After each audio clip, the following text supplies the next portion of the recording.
আমাকে অনেকে প্রশ্ন করেন যে আপনি ইসলামী আন্দোলন বাংলাদেশে কেন যুক্ত হয়েছেন।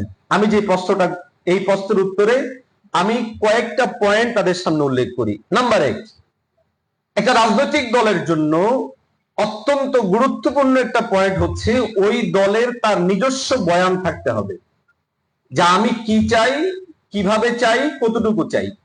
ইসলামী আন্দোলন বাংলাদেশ 1987 থেকে 2025 পর্যন্ত রাজনীতির এই বয়ানের ক্ষেত্রে আজ পর্যন্ত কোনো ভুল সিদ্ধান্ত নেয়নি এবং নিজস্ব স্ট্যান্ডে ইসলাম আন্দোলন আলহামদুলিল্লাহ অগ্রসর হচ্ছে এবং আমরা আশাবাদী যদি এর উপর ইসলাম আন্দোলন চলতে থাকে আগামীতে বড় ধরনের সফলতা আল্লাহ তাআলা দান করবেন। দ্বিতীয় নাম্বার, ইসলামী আন্দোলন বাংলাদেশকে পছন্দ করার পিছনে আমি ব্যক্তিগতভাবে যে কথা বলি সেটা হচ্ছে একটা রাজনৈতিক দল স্বাভাবিকভাবে মানুষের কাছে গ্রহণযোগ্য হওয়ার জন্য এবং রাজনৈতিক দল হিসেবে সেটা ব্যাপকভাবে প্রতিষ্ঠিত হওয়ার জন্য যা যা প্রয়োজন ইসলামী আন্দোলন বাংলাদেশ বরাবরই চেষ্টা করে যাচ্ছে সেই সমস্ত বিষয়গুলোকে শক্তিশালীভাবে ধারণ করতে।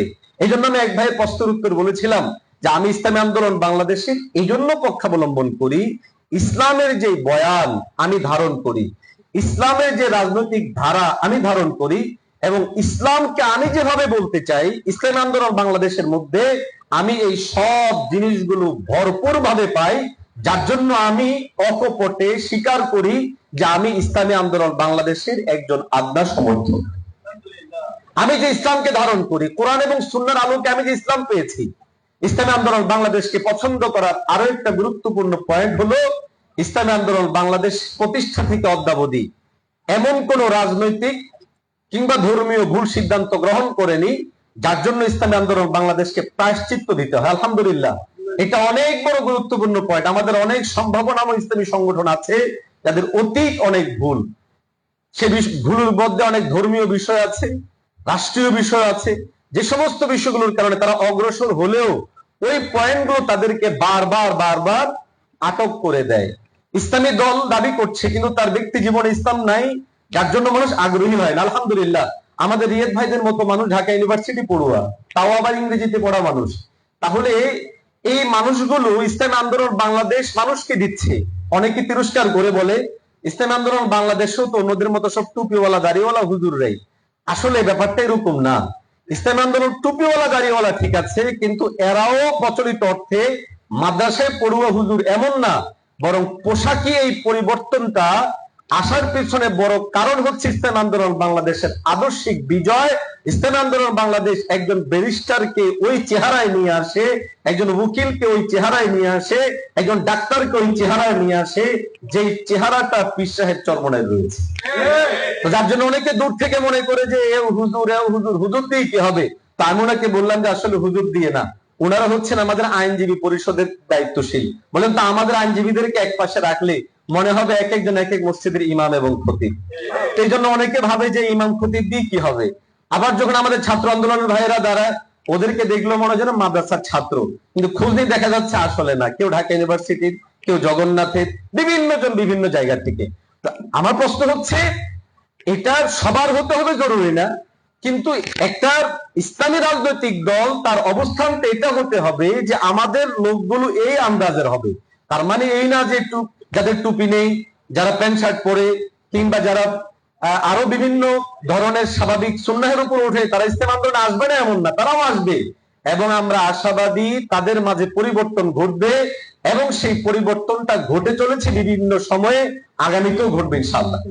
সম্মানিত হাজিরিন, শেষ করব আপনাদেরকে শুধু ছোট্ট দুটো কথা বলে। আগামীর বাংলাদেশে একটি ব্যাপক সম্ভাবনা তৈরি হয়েছে। সেই সম্ভাবনা ইসলামী রাষ্ট্র প্রতিষ্ঠার, আমাদের সংসদে ইসলাম পন্থীদের বিশাল বড় শক্তি দাঁড় করানোর। অতএব আমরা আমাদের এই দাওয়াতে মিশনকে ব্যাপকভাবে ছড়িয়ে দেওয়ার চেষ্টা করি যে ইসলাম যতক্ষণ পর্যন্ত না ক্ষমতায় যাবে। দেখুন কথায় কথা সেই জন্য আলোচনা করতে হচ্ছে, নিকট অতীতে যারা আমাদেরকে ইসলামী মূল্যবোধের কথা বলে অথবা কোরআন সুন্নাহর বিরুদ্ধে আইন করব না এই ধরনের কথা বলে ক্ষমতার ভাগাভাগি আমাদের সাথে করেছে, কিংবা আমাদের বলা যেতে পারে আমাদেরকে সিঁড়ি বানিয়ে ক্ষমতায় গিয়েছে, কেউই আমাদের সাথে তাদের কৃত ওয়াদা পূরণ করেনি, রাখেনি। অতএব আমরা একটা নির্দিষ্ট টার্গেট নিয়ে অগ্রসর হব। হতে পারে সেটা 20 বছর পর, হোক না 40 বছর চলে গিয়েছে, আগামীতে আরো 20 বছর সামনে যাবে, কোনো অসুবিধা নাই। আমরা আমাদের নির্দিষ্ট টার্গেটে, নির্দিষ্ট বয়ানে, নির্দিষ্ট রাজনৈতিক এজেন্ডায় আমরা নিয়ে অগ্রসর হব। আমাদের মাকসাদ তো জাগতিক কিছু অর্জন না। আমাদের মাকসাদ হচ্ছে এই যে আমরা উম্মার সামনে এমন একটা প্ল্যাটফর্ম দিতে চাই, এই বয়ান আমরা হাজির করতে চাই রাসূলুল্লাহ সাল্লাল্লাহু আলাইহি ওয়াসাল্লাম কেমন আদর্শ রাষ্ট্র প্রতিষ্ঠা করেছেন, কিভাবে করেছেন, রূপ কেমন হবে। আর সেটা করতে যদি আমাদেরকে আরো লম্বা সময় অপেক্ষা করতে হয়, তাও আমরা রাজি আছি। ঠিক আছে তো ইনশাআল্লাহ? আল্লাহ রাব্বুল আলামিন ইসলামী আন্দোলন বাংলাদেশকে কবুল করেন। আলহামদুলিল্লাহ, এতটুকু ব্যাপক জায়গায় ঘটেছে। আমি যদি এখানে আপনাদেরকে হাত তুলতে বলি যে এখানে আমার যারা দর্শকদের মধ্যে আছেন, কয়জন আছেন যারা হাফেজ, আলেম, মাওলানা, মুফতি? একটু হাত উঠান। শুধু হাফেজ আলেম যারা আছেন, দেখেন সংখ্যায় এখানকার 10 ভাগের 1 ভাগও না। তাহলে বাকিরা হাফেজ আলেম নন। কিন্তু কেউ যদি এসে আপনাদেরকে দেখে তাহলে মনে করবে এরা মনে হয় হুজুরদেরই অংশ। এটা ইসলামী আন্দোলন বাংলাদেশের অন্যতম সফলতা। ইসলামী আন্দোলন বাংলাদেশের আদর্শিক জায়গা, যে বয়ান তারা দেয়, এই বয়ানের সফলতাটা এখানে। ইনশাআল্লাহ সুম্মা ইনশাআল্লাহ আগামীর বাংলাদেশ ইসলামের হবে, ইসলাম পন্থীদের হবে। আমাদের আজ থেকে কাজ শুরু হলো, আমরা কাজ করলাম, সেই লক্ষ্য হয় দুনিয়াতে পাবো অথবা আখিরাতে আল্লাহ তাআলা আমাদেরকে দান করবেন। সবাইকে ধন্যবাদ জানিয়ে শুকরিয়া জ্ঞাপন করে এখানে শেষ করছি। আসসালামু আলাইকুম ওয়া রাহমাতুল্লাহি ওয়া বারাকাতুহু।